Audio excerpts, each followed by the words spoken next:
Recording खराब हो जाती है। ये काम इसको लाइट जला के यहाँ लगाना।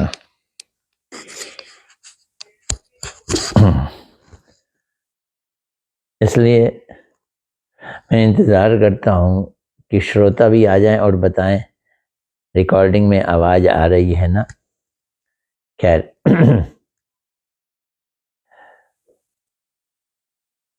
आज मैं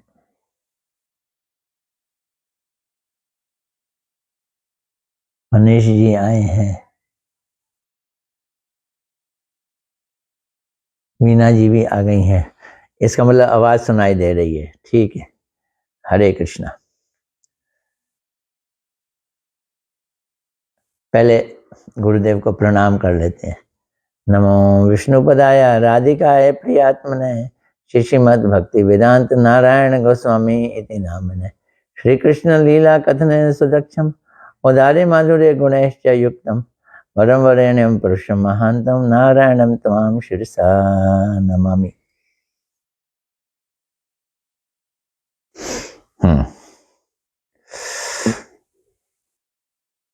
मैसेज आ गया, आवाज आ रही है। Very good. आज वीरवार है, थर्सडे है, 22 तारीख है।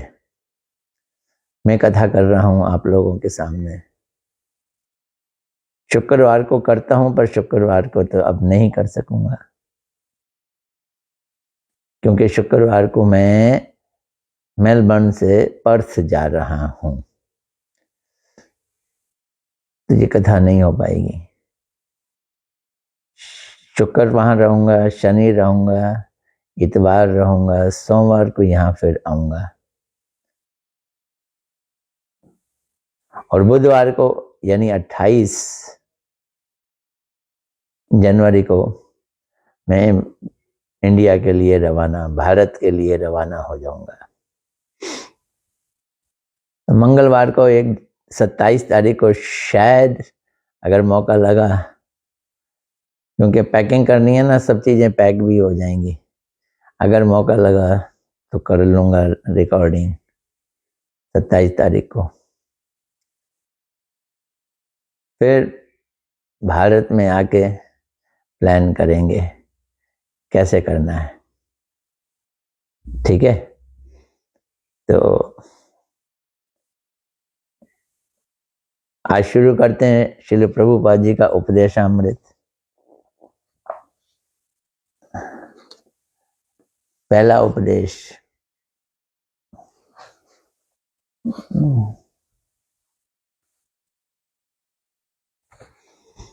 क्या अस्वस्थ अवस्था में भी भजन करना चाहिए? चाहिए लिखा है, चाहिए हिंदी भाषा में होगा।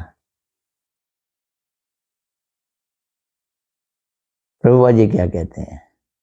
शारीरिक अवस्था अच्छी ना रहने पर भी कृष्ण भजन में उदासीनता युक्ति संगत नहीं है। अगर शरीर ठीक नहीं है, भजन में उदासीनता दिखाएं। अब देखो प्रभुपाद जी के शब्दों का चयन देखो।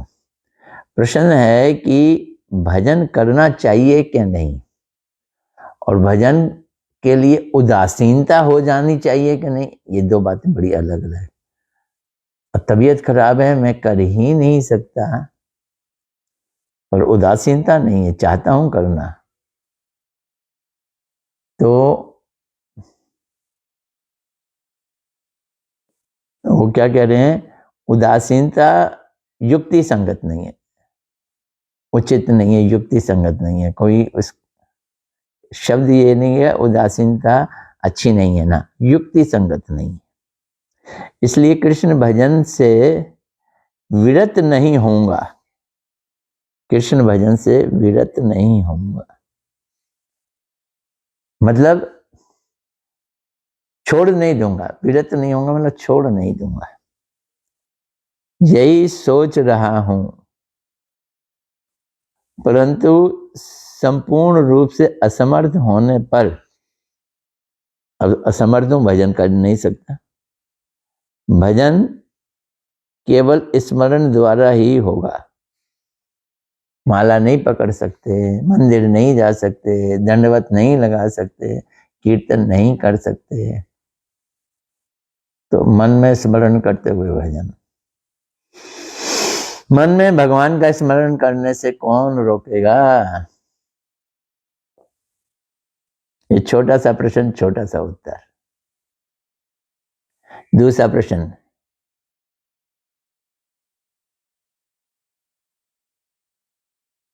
ये पता नहीं कैसा प्रश्न आ गया आज। क्या अभक्त को भक्त मानना उचित है? अरे सभी भगवान के भक्त हैं। ये बड़ा अजीब प्रश्न है। उत्तम भागवत तो मान लेंगे, वो तो कंस को भी भगवान की सेवा में लगा देते हैं।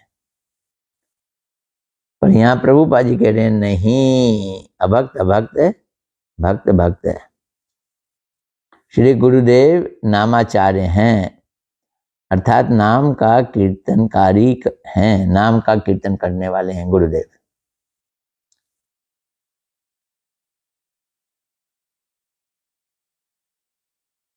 अब तुम्हें कोई मिल गया है नाम का अपराधी, क्या उसको गुरु करोगे? तो नाम अपराधी को गुरु ज्ञान करना उचित नहीं है।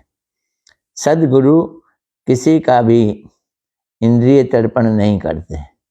सदगुरु की निशानी है भाई, वो अपने शिष्यों की तो छोड़ो, कोई भी आए उनकी इंद्रियों को सुख दे, ऐसा नहीं करते।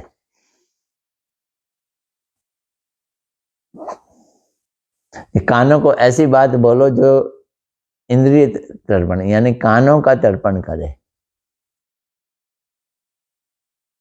ऐसा नहीं।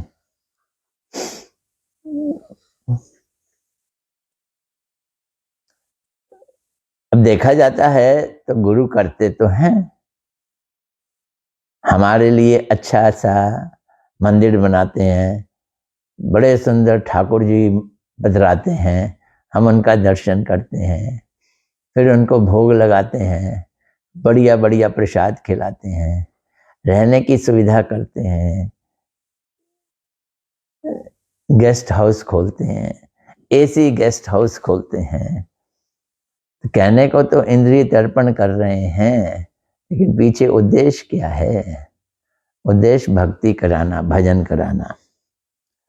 जो व्यक्ति जिस आदत से बंधा फंसा पड़ा है, उसी आदत से उसको भजन कराना। ये मैं कह रहा हूं, अभी यहाँ प्रभुपाद जी नहीं कह रहे। प्रभुपाद जी क्या कहते हैं सुनेंगे। क्या सदगुरु किसी की इंद्रिय तर्पण नहीं करते?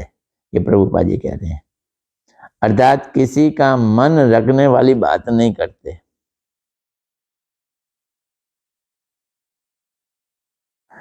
महाराज मेरे घर में दुर्गा देवी भी हैं, गणेश जी भी हैं, मैं उनकी भी पूजा कर लूं, ये मन रखने की बात है? हाँ हाँ हाँ कर लो, कोई बात नहीं। प्रेम पंथी व्यक्ति श्रेय पंथी भक्तों की बात पसंद नहीं करते। प्रेम नहीं, प्रिय, सॉरी, जो संसार में फंसे हुए हैं वो प्रिय पंथी हैं, जो प्रिय पंथी हैं, जो भोग विलास में फंसे हैं। महाराज प्याज लहसुन तो खाने दो ना, ये प्रिय पंथी हैं। वो व्यक्ति श्रेय पंथी भक्तों की बात पसंद नहीं करते। प्याज लहसुन नहीं खाना, ये श्रेय पंथी बात है। चाय कॉफी नहीं पीना, ये श्रेय पंथी बात है। वे लोग यानी प्रेय पंथी, घटिया लोग, संसार के पथ में चलने वाले लोग अपनी इच्छा अनुसार कथा की खोज कर लेते हैं। वो कथा भी ऐसी बना लेते हैं अपनी इच्छा अनुसार। क्यों पीते हो? तो एक पीने वाले ने शेर सुना दिया कि मैं तो भगवान की इबादत करता हूं, पूजा करता हूं। कैसे? ये जिंदगी दी तूने इसलिए जी मैंने। वाह, कितना अच्छा भक्त है। ये जिंदगी दी तूने इसलिए जी मैंने, और शराब भी दी तूने इसलिए पी मैंने। जो तूने कहा वही किया मैंने, बता क्या खता की मैंने। वाह, कितना सुंदर शेर बना दिया। पीने के सपोर्ट में, पीने के समर्थन में। ये प्रेयपंथी लोग हैं, कथा भी ऐसी बना देते हैं। इसलिए वे लोग यथार्थ मंगल से वंचित हो जाते हैं, वंचित होते हैं। कौन? प्रेयपंथी। तो अभक्त को भक्त मानना, मिथ्या भक्ति को भक्ति मानना, आत्मवंचना अर्थात अपने आप को ठगना मात्र है। कौन कहेगा मैं भक्त हूं अगर वो भक्त नहीं है? वो ही कहेगा जो मिथ्या भक्ति को भक्ति कहते हैं। ये आदमी बड़ा भक्त है, रोज रोज शाम को बिना नागा मजार पे जाके चादर चढ़ाता है, दिया जलाता है, बड़ा भक्त है। ले, मजार पे चादर चढ़ाना, दिया चढ़ाना। अभी एक कथावाचक पूरी कहानी सुना रहे थे कि एक गणेश जी का भक्त है, तो भगवान इसलिए रीझ गए कि वो गणेश जी पे एक निष्ठ भक्ति करता था, वो दूसरी किसी को देखना ही नहीं पसंद करता था। इसी पे भगवान रीझ गए। फिर भगवान ने उसको दर्शन दे दिए और कहा कि मैं तो कृष्ण हूं, सब मुझ में है, सब मेरा ही स्वरूप है। लो बोलो, पहले तो कहा सब मुझ में है, ये बात तो ठीक लगी। फिर कहा मेरा ही स्वरूप है। अब ऐसी कथा का प्रचार हो रहा है, सारे देवी देवता भगवान का ही स्वरूप है। भगवान का स्वरूप नहीं है, भगवान का अंश है, भगवान के सेवक हैं। वो कभी भगवान का स्वरूप नहीं है। भगवान की पोजीशन नहीं ले सकते हैं। जो श्रेयपंथी भक्त होगा वो ऐसा होगा।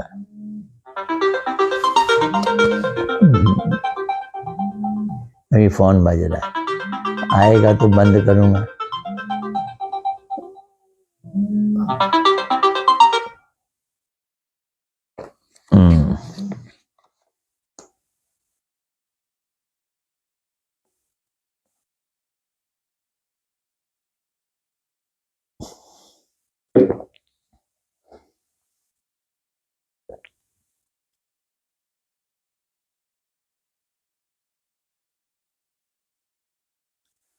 अभक्त को, हाँ ये हो गया, भक्तों की सेवा या भक्तों को सम्मान करने का सौभाग्य ना होने पर अभक्त को भक्त के रूप में सजाने की इच्छा होती है। प्रभुपाद जी ने दुखती नब्ज पकड़ ली। हम अभक्त को भक्त मानने का ये दुर्प्रयास, दुर्इच्छा कब करते हैं? तो बोलते हैं जब हम भक्तों की सेवा नहीं करेंगे ना, भक्तों की सेवा या सम्मान करने का सौभाग्य ना होने पर, अरे भक्तों की सेवा और सम्मान कैसे करोगे अगर सौभाग्य नहीं है? भक्त मिलेंगे ही नहीं तुमको, जीवन में मिलेंगे तो उनके लिए श्रद्धा नहीं पैदा होगी। जब हम उनको सम्मान नहीं करेंगे तो क्या होगा? ये ऑटोमेटिकली होगा कि हम अभक्त को भक्त माने और उन्हें भक्त के रूप में सजाएं, ऐसी इच्छा होती है। क्या मयूर पंच लगाकर कौआ मयूर बन जाएगा? यहाँ अभक्त का मतलब है बनावटी भक्त। कौए ने लगा लिया मोर का पंख, तब वो अपने को मोर का है, ऐसा होगा क्या? क्या नील वर्ण एक सियार जहा वो धोबी के नीले रंग में गिर गया, उसका रंग नीला हो गया, तो वो क्या शेर बन जाएगा? थोड़ी देर को तो बन गया था। कपटता कितने दिन तक रहेगी? कितने दिन तक ढकी रहेगी कपटता? ये बताओ, कितने दिन तक रहेगी? सत्य तो प्रकाशित होगा, अभक्त है ये पता चल जाएगा। जो लोग कृष्ण सेवा करते हैं वे लोग दुर्बल नहीं हैं, वे लोग ही सबल और दृढ़ चित्त वाले हैं। कृष्ण की सेवा करते हैं वो निर्बल नहीं है, दुर्बल नहीं है। दुर्बल कौन होता है? अपने सुख के लिए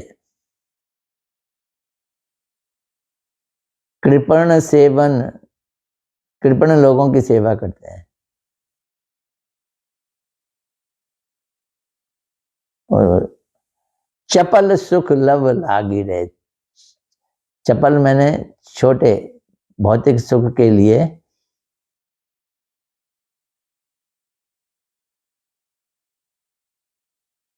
कृपण दुर्जन का सेवन हम करने लग जाते हैं।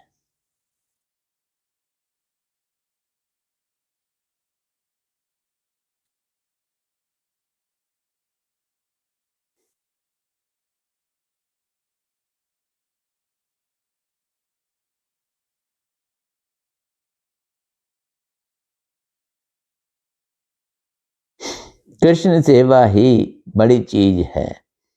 कृष्ण सेवक ही बड़े व्यक्ति हैं, बड़े हैं।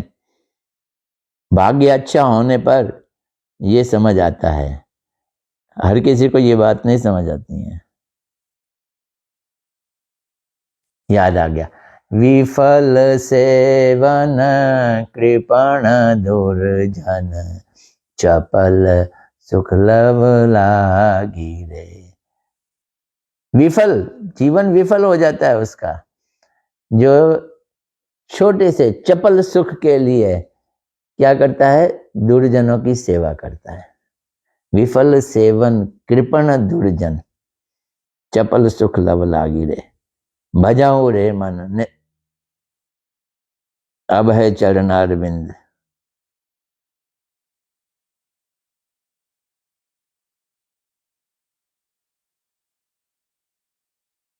धन का मद, पैसे वालों की कई बार चमचागिरी लोग करते हैं ना। धन का मद तुच्छ है, ऐसे ही विद्या का मद, मद मैंने घमंड, ये भी तुच्छ है।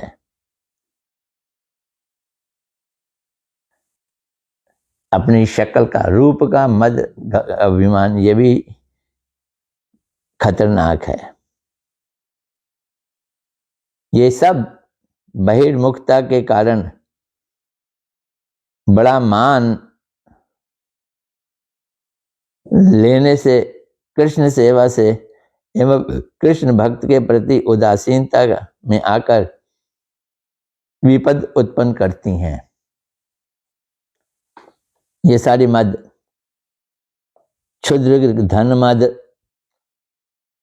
विद्या का मद, रूप का मद,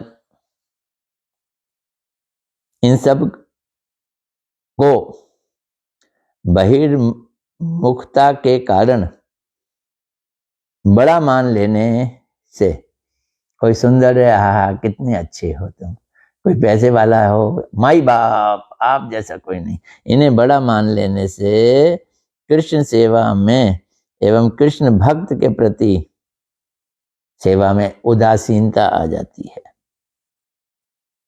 और फिर क्या होगा, विपद उत्पन्न होता है। फिर विपद उत्पन्न होता है। प्रभुपाद जी की भाषा, प्रभुपाद जी किस तरह से यूं घुमा घुमा के एकदम सटीक भाषा इस्तेमाल करते हैं। खैर, अब अगला प्रश्न ले लेते हैं। क्या प्रतिष्ठा की इच्छा भक्ति साधन है? प्रतिष्ठा की इच्छा भक्ति साधन है? बड़ी अजीब कहानी है, बड़ी अजीब बात है। जड़ प्रतिष्ठा संग्रह करने से कोई लाभ नहीं है। ये भजन नहीं है। अगर कोई महात्मा बन जाए, जैसे हमारे गुरुदेव, जैसे इस्कॉन के स्वामी प्रभुपाद जी विश्व में विख्यात, ये उनकी प्रतिष्ठा भक्ति के कारण है, वो तो ठीक है, लेकिन जो जड़ प्रतिष्ठा है उससे कोई लाभ नहीं है। वह वैष्णवी प्रतिष्ठा में बाधा डालने वाली है।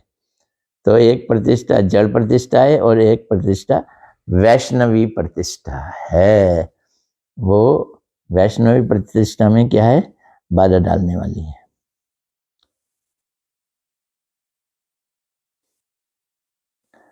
प्रतिष्ठा रूपणी सुअर की विष्ठा, प्रतिष्ठा को बोला प्रतिष्ठा सुअर की विष्ठा, त्याग दो, फेंक दो। कौन सी प्रतिष्ठा? जागतिक प्रतिष्ठा। यह सर्वदा स्मरण रखना होगा। क्या स्मरण रखना है? कि प्रतिष्ठा सुअर की विष्ठा। दो प्रकार के रास्ते हैं, आपको बताया ना, एक श्रेय और एक प्रेय। श्रेय मैंने श्रेष्ठ रास्ता, प्रेय मैंने घटिया रास्ता। भक्ति पथ के पथिक गण श्रेयपंथी और निष्काम हैं। भक्ति पथ के पथिक गण श्रेयपंथी हैं और निष्काम हैं, किंतु प्रेयपंथी, संसार के को प्रेय कहा है, संसार की तरफ जाने वाले पंथी, पथ वाले, वो विषयी गण हैं, वो प्रतिष्ठा चाहने वाले हैं। इसलिए भक्त संग ही मंगलदायक है। हमें क्या करना है? भक्तों का संग करना है। एक प्रश्न और ले लेते हैं। क्या असत्संग परित्याग करना चाहिए? क्या बात है यार, छोटी छोटी बातें प्रभुपाद जी को, जिसे कहते हैं ना, उत्साह दे रहे हैं बड़े बोलने के लिए। यही तो सारे सत्संग कहे जाते हैं, असत्संग त्याग, असत्संग त्याग, असत्संग त्याग। वैष्णव की क्रिया मुद्रा को समझना सभी के भाग्य में नहीं होता। यहाँ प्रभुपाद जी दूसरी दिशा में बात को ले जा रहे हैं। कुछ लोग वैष्णव होते हैं पर दिखाई नहीं देते हैं, उनकी क्रिया मुद्रा समझ में नहीं आती है। भाग्यवान लोग ही उसको समझ सकते हैं। यदि कोई अज्ञानतावश मुझ पर कटाक्ष करता है तो इससे मेरा उपकार ही होता है, किंतु मेरे नित्य राधे गुरु एवं विष्णु वैष्णवों से कोई विद्वेष करता है और कोई कोई अपने पितृपुरुषों के साथ ही नरकगामी होते हैं, इसी का मुझे दुख है।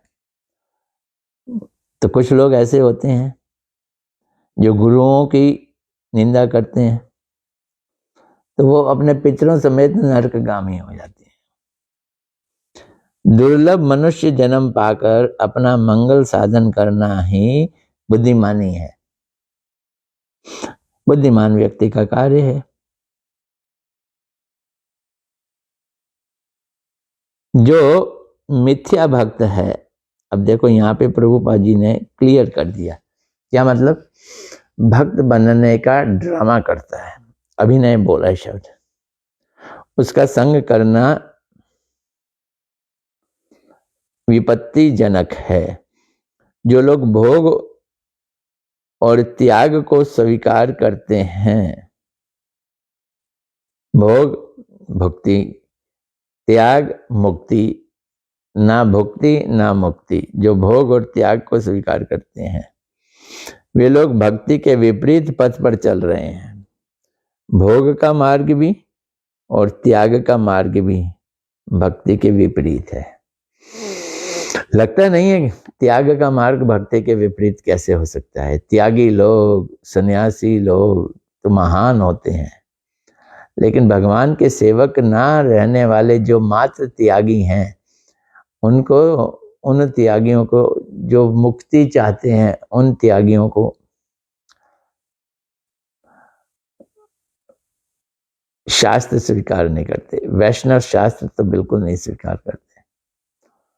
और कुछ तो वैरागी जो हैं वो मरकट वैरागी, बंदरों जैसे हैं, अंदर से कामनाएं हैं, ऊपर से त्याग देते हैं। आउल बाउल इत्यादि ऐसे 13 अपसंप्रदाय हैं। प्रभुपाद जी कह रहे हैं अपसंप्रदाय, घटिया संप्रदाय, निकले गौड़िया से ही है वो। 13 अपसंप्रदाय हैं, उनका संग करेंगे तो वो दुसंग है। देखने में वो कीर्तन कर रहे हैं, भगवान का नाम गा रहे हैं, मृदंग भी बजा रहे हैं, कांसर भी बजा रहे हैं। ऐसे अधपतित दुसंग को, अर्थात धर्म ध्वजी स्त्री संगी के संग को सत्संग समझने पर निश्चित रूप से अधे पतन होता है। झंडा लेके चल रहे हैं हम, ध्वज, इसको क्या नाम बताया उन्होंने? धर्म ध्वजी, धर्म का ध्वज लेके हैं स्त्री संगी। अतः आप लोग इन विषयगामियों का कभी भी संग मत करना। प्रभुपाद जी अपने शिष्यों को समझा रहे हैं। असत व्यक्तियों का संग करने से अधोपतन होता है। जड़ भोगी या जड़ रस में आनंद लेने वाला व्यक्ति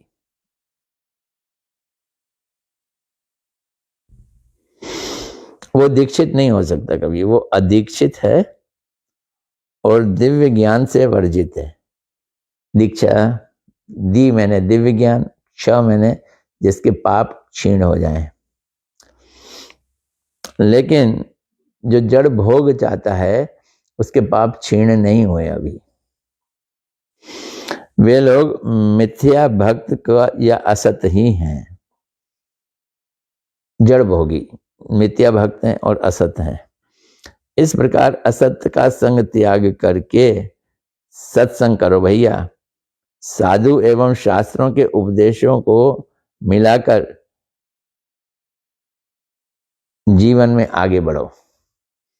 ये प्रभुपाद जी का आदेश, उपदेश, निर्देश, संदेश। गौर प्रेमानंदे हरे हरे हरे बोल। हरे कृष्णा कृष्णा कृष्णा हरे हरे, हरे राम राम राम हरे हरे। चलो आज देखें कौन कौन आया है। अब तो एक 27 तारीख को हो सकता है हो जाए, नहीं तो फिर भारतवर्ष में आके ही होगा। मनीष मानो जी आए हैं, बीना भल्ला जी आए हैं, हरे कृष्णा धन्यवाद।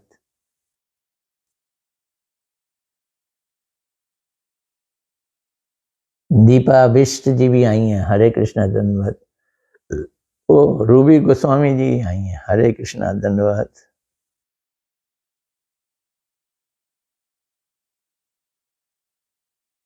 नीलू भाटिया जी भी आई हैं, हरे कृष्णा धन्यवाद। वीना भल्ला जी हरे कृष्णा धन्यवाद। चलो आज इतने ही दिख रहे हैं, फिर मिलते हैं। हरे कृष्णा।